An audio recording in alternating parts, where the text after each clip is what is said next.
Assalamualaikum warahmatullahi wabarakatuh.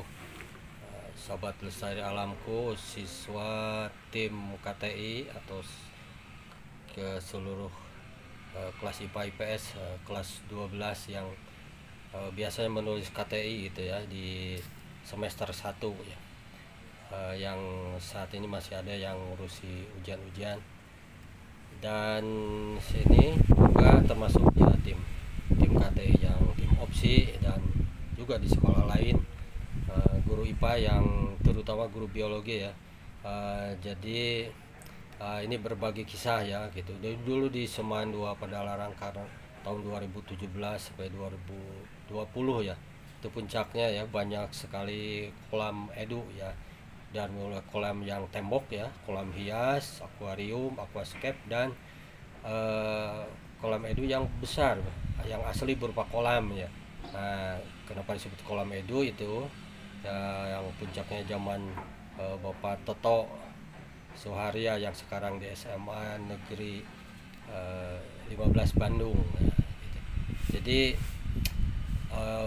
maksudnya itu sebagai pusat edukasi gitu bagi semua orang gitu ya, bukan hanya bagi siswa untuk bisa ide-ide untuk punya karya tulis ilmiah ya, tapi bagi orang tua ya, seperti kolam edu Semaan 2 itu dulu orang tua yang suka mancing ya, dia belajar gitu ya, memahirkan diri dalam urusan mancing gitu kan ya, ngadekul ya, candukul, duduk ya, itu dengan tekun sabar itu menanti ikan itu ya, yang dipancingnya ya. Dari situ sebenarnya bertahap semua orang belajar ya, dan banyak hikmahnya gitu. Jadi pengetahuan bagaimana menanam ikan, bagaimana mengetahui kualitas air, pH air, dan lain sebagainya. Kalau dikaitkan dengan KTI gitu, banyak sekali ya, tidak akan kebingungan itu dari biologi terapan ini ya. Nah, kita fokuskan lagi, kecilkan ya, miniatur dari kolam edu ya, ini suatu kolam gitu, yang sengaja itu ya. Ini merupakan kolam edu juga ya, karena airnya dari air hujan gitu. Kemudian di sini banyak hal yang bisa dipelajari ya, itu dari mulai bangkong. Kalau bangkong dan biologi itu yaitu katak darat gitu ya, bangkong kolong itu, nah itu namanya bangkong gitu ya. Kemudian kalau yang di air ya itu namanya katak gitu. Itu agak berbeda dengan bahasa masyarakat ya, biasanya semuanya disebut katak aja gitu. Nah, jadi bangkong kolong atau bupo ya, seneng ya kita bisa pelajari ya. Ya si bupo atau ya si bangkong kolong itu ya seneng sekali nih kawin gitu ya, kita bisa pelajari ya. Jadi maksudnya direkomendasikan di sekolah itu, tiap sekolah gitu minimal ada aquascape gitu ya, minimal ada aquascape, minimal sekali ada akuarium gitu. Kemudian yang bagusnya ya ada bak bak kolam gitu ya, yang bisa untuk belajar ya. Banyak yang ini jadi bisa ratusan judul KTI dari sini sebenarnya gitu ya, atau ratusan makalah bahkan lebih, tergantung kecerdasan kita mengambil hikmah dari sininya ya. Kita contoh di sini, saya punya pengalaman ini tadinya ini bukan bawa dari Garut ya gitu kan. Nah, dari Garut itu jadi karena di sana banyak itu ada lemna. Nah, ini yang kecil-kecil itu pengambang itu namanya lemna ya, paku air. Kemudian ada satu lagi gitu sebenarnya yang lebih banyak, yaitu nah ini sebentar, ini bisa agak fokus nih, maaf ya ininya HP-nya ya, HP jadul. Nah ini, nah ya ini kan, nah ini yang agak berbeda nih, saya lihat di sini. Nah ini berbeda kan. Nah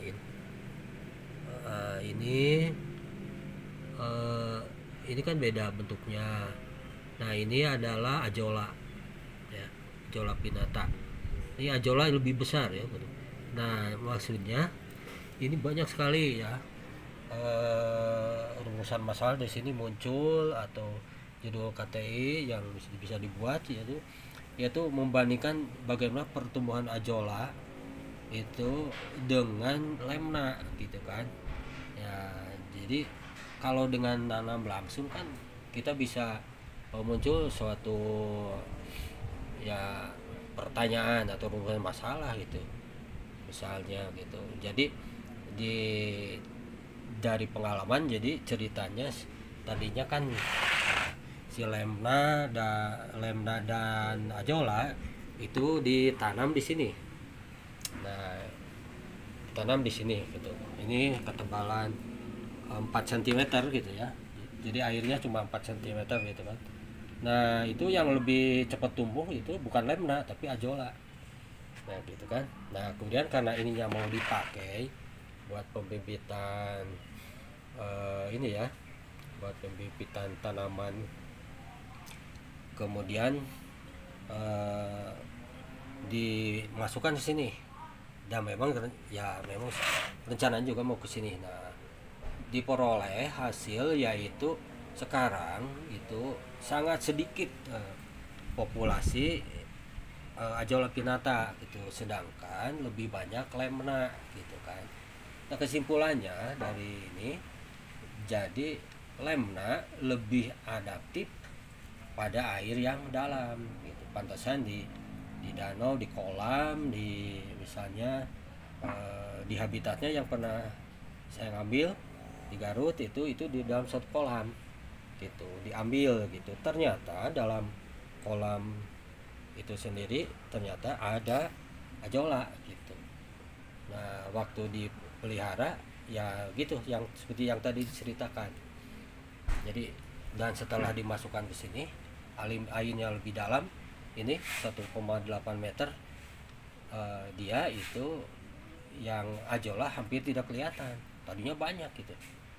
Nah, dari sini bisa jadi buat KTI untuk siswa, yaitu perbandingan gitu kan, daya adaptasi jadi dari lemna dengan ajolla ya. Nanti banyak muncul nanti karya ilmiah, atau nanti bisa dipancing dengan percobaan-percobaan berikutnya ya.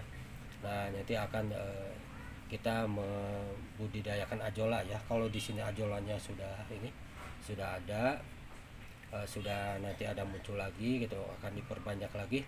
Nanti akan bagaimana kadar air, ketinggian berapa ajolla itu bisa lebih baik gitu kan. Nah, gitu saja, mungkin mudah-mudahan bisa menginspirasi ya. Jadi ilmu harus diperoleh dari pengalaman, itulah yang dinamakan belajar gitu ya. Itu. Sekian, assalamualaikum warahmatullahi wabarakatuh.